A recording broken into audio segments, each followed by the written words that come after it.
प्लेटो ने कहा था कि हमारा जो शासक वर्ग है वो दार्शनिक होना चाहिए, क्योंकि एक दार्शनिक ही सही मायने में न्यायपूर्ण और तर्कसंगत शासन कर सकता है।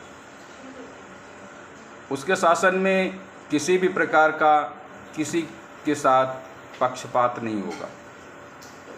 दूसरी तरफ जो सामान्य प्रकृति के लोग हैं वो अपनी इच्छाओं से प्रभावित होते हैं और इस तरह से उनका कार्य पक्षपातपूर्ण हो सकता है और वो कहीं कहीं ये देखते हैं कि वो न्याय नहीं कर पा रहे हैं। इसलिए एक शासक वर्ग के लिए आवश्यक हो जाता है कि उसकी प्रकृति और प्रवृत्ति दोनों एक दार्शनिक की हो और इस तरह से वो सही मायने में दार्शनिक होना चाहिए। वो राजनीतिज्ञ तो हो, लेकिन राजनीतिक पैतरे न करे, कोई दिखावा न करे, कोई ढोंग न करे।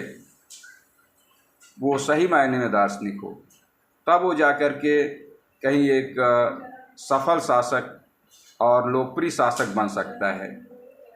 नहीं तो उसका शासन कुछ समय के लिए होगा, वो 10 साल के लिए हो सकता है, 15 साल के लिए हो सकता है। एक लोकप्रिय शासक वो है जिसकी लोकप्रियता समय के साथ साथ बढ़ती जाती है। लेकिन आज हमें ये दिख रहा है कि लोग दार्शनिक होने का ढोंग करते हैं, दिखावा करते हैं। बाह्याडंबर और धार्मिक दिखावा लोगों के अंदर भरी हुई है।